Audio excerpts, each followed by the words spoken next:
Bonjour à toutes et à tous dans Tout est politique sur i24 News. Notre invité cette semaine dans la seconde partie de notre émission sera le philosophe et essayiste Alain Finkielkraut. Bonjour Christian Mallard. Bonjour. Cette semaine, votre thème choisi, c'est Daesh qui se trouve aux portes de l'Europe. Oui, alors vous avez connu AQMI, Al-Qaïda au Maghreb islamique. Vous allez bien connaître Daesh aux portes de l'Europe, en effet, avec la Libye. Ça ressemble à une fiction. Vous allez nous en parler. Inquiétante. Avec vous, Mickaël Darmon, Manuel Valls qui brandit une fois de plus le 49.3 et François Hollande au 24 heures du Mans qui souligne qu'il n'est surtout pas en campagne. Donc évidemment, il faut croire le contraire. Et quant au 49.3, ben maintenant, ça fait plaisir à tout le monde.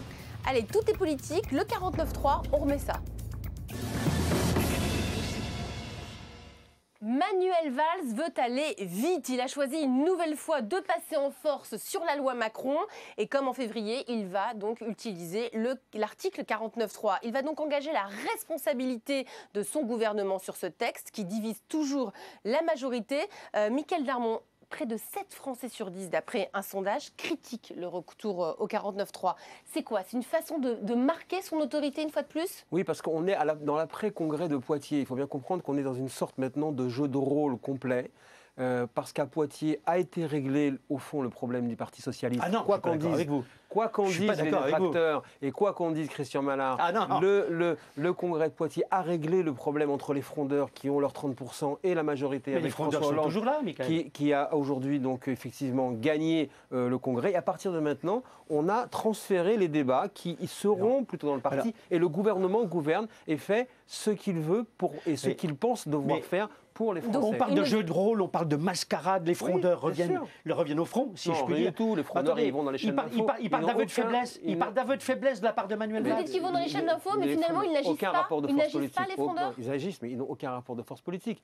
Le Congrès a tranché 70%, 30%. C'est réglé. À partir de maintenant, on est dans de l'hologramme. C'est-à-dire qu'on fait croire que, on pense que, on dit que, mais la réalité est celle-là. Et surtout, les Français peut-être critiquent le 49.3, mais en même temps, ils plébiscitent la loi Macron. Donc en fait, Manuel Valls, il doit réasseoir, en plus, après les événements et zones de turbulence, on peut dire, de ces derniers jours, eh bien, il doit réasseoir son autorité. Une façon d'effacer le Paris-Berlin quand vous parlez des zones de turbulence? Non, oui, bien sûr, zones de turbulence, je faisais allusion à cela. Ça réinstaure son autorité, mais en réalité, politiquement, depuis le congrès de Poitiers, quand on en parlait même avec les frondeurs, ils savaient que le 49.3 serait installé. Et à la différence de la première édition, cette fois-ci, c'est un 49.3 de convenance. Tout le monde, en réalité, est content. Parce que ça permet à la fois aux frondeurs de continuer à protester et au gouvernement de faire passer son texte. Et pendant ce temps, l'opposition crie au déni de démocratie. L'opposition fait son travail. Et franchement, là, il y a double jeu. En fait, il y a double jeu Hollande et Valls qui marchent ensemble et qui font de la réforme libérale. On est dans le libéralisme aujourd'hui. Si vous pensez que la gauche est arrivée au pouvoir avec François Hollande depuis 2012, il va falloir revoir tout le quinquennat. Depuis le début, le projet de François Hollande, c'est bien évidemment d'être social-libéral. Et Valls, c'est son exécutant. Mais bien évidemment, en privé, François Hollande explique que maintenant, il faut tout mettre sur les entreprises parce que le grand stress du gouvernement, ce ne sont ni les frondeurs, ni le 49.3, ni les sondages. Le grand stress du gouvernement, c'est ni le MEDEF. C'est tout simplement que la croissance avance sans emploi. Et ça, ce serait terrible. Le risque de la croissance sans emploi, ce qui est pour l'instant le cas, mais on voit bien que les indicateurs, peut-être, en tout cas, font espérer que ça pourrait évoluer. On verra bien. Mais le stress aujourd'hui du gouvernement, croissance sans emploi. Donc, on fait tout ce qu'il faut pour déclencher l'emploi qui soit en phase avec la croissance. Alors, ce 49.3 intervient dans un contexte politique où, à peine quelques jours avant, le président lui-même, François Hollande, s'était rendu dans la Sarthe pour le départ des 24 heures du Mans. La Sarthe, le fief de François Fillon. On regarde et on écoute le chef de l'État. C'est pas la saison. Il n'y a pas de campagne qui soit prévue. Dans ce discours, il faut être candidat. Oui. Est-ce qu'on peut considérer que vous êtes candidat? Oui, moi c'est exactement l'inverse. Je suis président. Je n'ai pas besoin d'être candidat. Mais tout indique qu'il y pense fortement. C'est ce qu'on appelle un exercice de triangulation.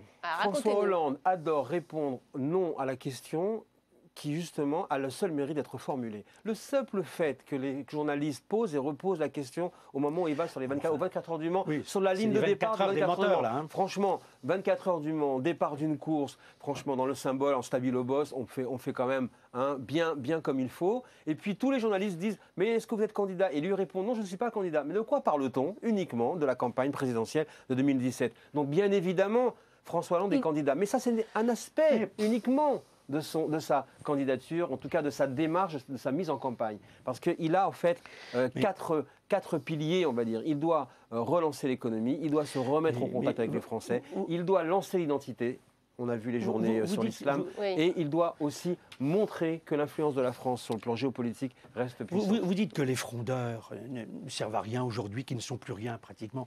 Moi, je pense qu'ils ont raison quand même quand ils disent que le gouvernement, et M. Valls, fait le jeu du MEDEF. Par exemple, quand on plafonne les indemnités pour licenciement abusif, ou les indemnités prud'homales, les frondeurs font partie du Parti socialiste, dans un parti que personne vraiment ne suit en France, comme on ne suit plus la droite, on suit plus les Français n'aiment plus les partis, donc franchement, qu'est-ce qui se passe dans les partis? On termine juste sur cette partie-là, sur François Hollande, qui soi-disant n'est pas candidat, mais en fait il est candidat, enfin on n'en sait pas trop. Il a quand même, dans cette course vers 2017, il a déjà un petit peu gagné, déjà du côté des primaires. Il s'est épargné l'expérience des l'élection des primaires. Le congrès de Poitiers, en fait, a commencé à Lille.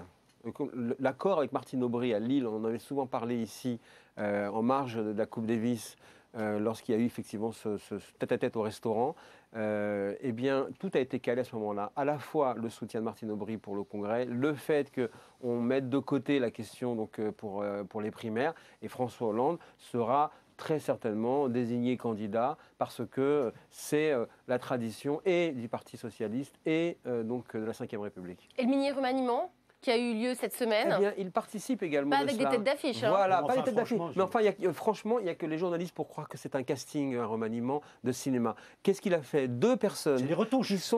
Qui sont des Hollandais du groupe. Rien à voir avec Aubry. Qui sont des parlementaires. Rien à voir avec Aubry. On a compris qui a gagné. Deuxièmement, ce sont des parlementaires. Pourquoi c'est important des parlementaires? Parce que ça veut dire que ces 2 personnes avaient des suppléants.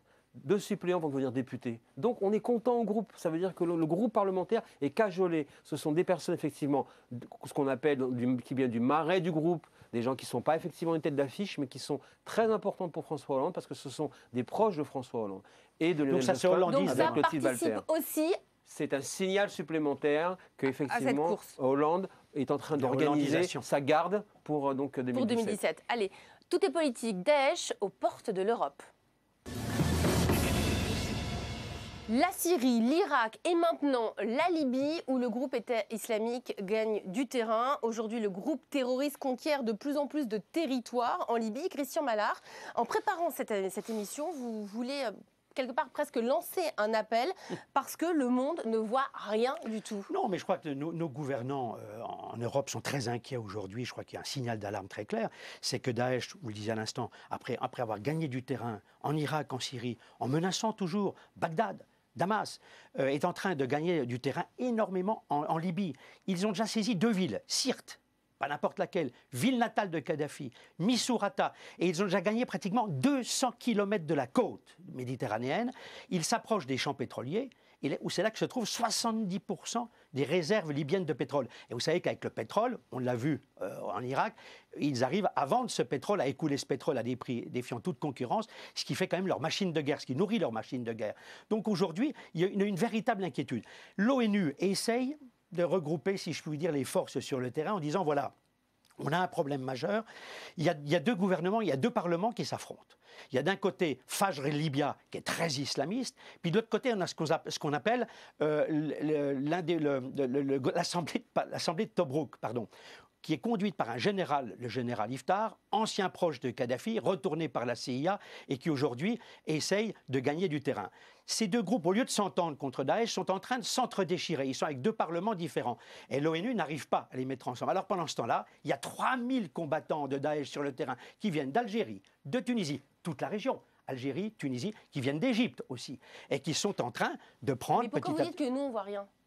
Ben, c'est pas qu'on voit rien, mais c'est qu'on est impuissant. Qu'est-ce qu'on fait? On les laisse gagner du terrain. Ils vont gagner bientôt après Acmi, qui est au Maghreb islamique. Ces gens-là vont arriver au Mali, au Niger, là où nous avons encore une grande partie de nos troupes qui sont stationnées pour se battre contre les islamistes. Donc la menace grandit, elle s'étoffe, et qu'est-ce qu'on fait pendant ce temps-là? Quel est votre appel?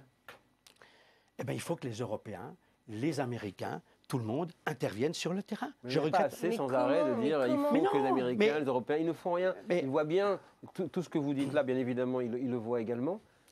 Mais rien ne se passe. Quand vous entendez encore un Obama qui récemment, au sommet du G7, à Garden-Partenkirchen, vous dit oui, ça fait 1 an de Daesh. Et je dois bien reconnaître Comme s'il regardait ça du balcon et qu'il faisait rien, c'est ça? Attendez, il nous dit, ça fait 1 an de Daesh, et c'est vrai qu'on n'a pas encore trouvé la bonne stratégie. Quel aveu de faiblesse, quel aveu d'impuissance. Mais que font les Occidentaux? On attend quoi? Qu'on soit sur notre terrain? Et je dis, la Libye, c'est vraiment la porte de l'Europe. On est à la porte de l'Europe. La Libye, ce sera quoi? La Tunisie.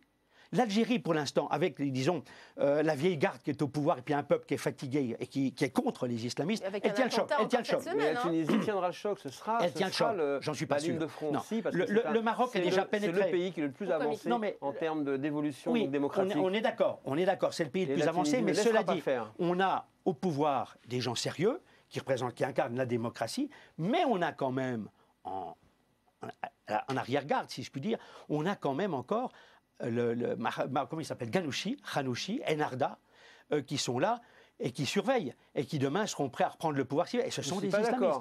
Ghanouchi sera justement, paradoxalement, le garant du fait que la Constitution sera respectée. Non, alors moi je peux vous dire, parce que, je connais Ghanouchi. Nous l'avons rencontré vous l'avez rencontré. Vous et moi, et on sait très bien qu'on a compris qu'au fond, il veut une évolution un peu comme la démocratie chrétienne l'a connue en son temps, c'est-à-dire une évolution vers la démocratie, et non pas uniquement avec le primat de la politique. Vous croyez que les islamistes veulent une évolution vers la démocratie? Moi, les heures que j'ai passées avec M. Ghanouchi quand il était venu à Paris, j'avais encore vraiment l'impression d'entendre un discours de Khomeini. Si vous appelez ça aller vers la démocratie, on n'est pas du tout bien d'accord. C'est peut-être une étape vers. Il a demandé à ce que la Constitution. Je demande à voir franchement du pouvoir, un islamiste qui va aller vers la démocratie. Il se retire du pouvoir pour demander justement qu'une Constitution soit faite en Tunisie. Alors écoutez, là, et vous serez surpris. Là, je prends un pari. Allez, pariez et on en reparlera. Tout est politique. Les images de la semaine. On revient avec vous. Votre image de la semaine, vous avez choisi François Hollande, non plus aux 24 heures du Mans, mais à Bordeaux. Oui, d'ailleurs, c'était le lendemain de ce déplacement. Donc, au Mans, si jamais on avait effectivement encore un doute sur le fait que François Hollande était en campagne, la visite de Vinexpo, l'inauguration de Vinexpo, grande manifestation donc mondiale sur le vin avec le maire de Bordeaux, Alain Juppé, mais candidat à l'élection présidentielle, prend valeur de symbole. Pourquoi? Parce que vous avez là celui qui fait le plus peur à François Hollande. C'est la raison pour laquelle François Hollande veut que ce soit Nicolas Sarkozy qui soit candidat. Parce que toutes les analyses autour de François Hollande, c'est que si Alain Juppé est candidat pour la droite et le centre, alors il y aura ce qu'ils appellent une vampirisation de l'électorat socialiste. Et il pense que là, il y aura un gros problème pour François Hollande. Donc c'est lui dont il a le plus C'était effectivement une image qui le montrait aux côtés de son adversaire le plus dangereux.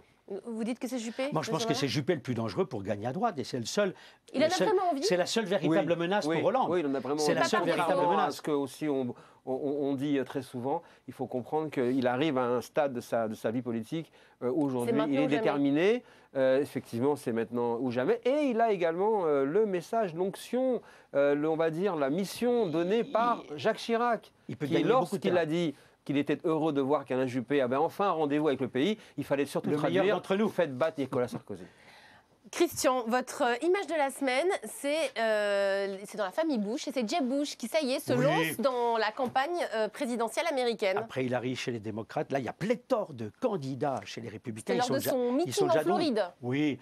Pour moi, c'est l'incarnation d'une dynastie qui est quand même bien fatiguée. Alors, Jeb Bush, c'est vrai que c'est le préféré de la famille, c'est le préféré de papa, c'est l'intellectuel, c'est le cérébral, alors que George W. était considéré comme le non-intello et quelqu'un qui était très instinctif.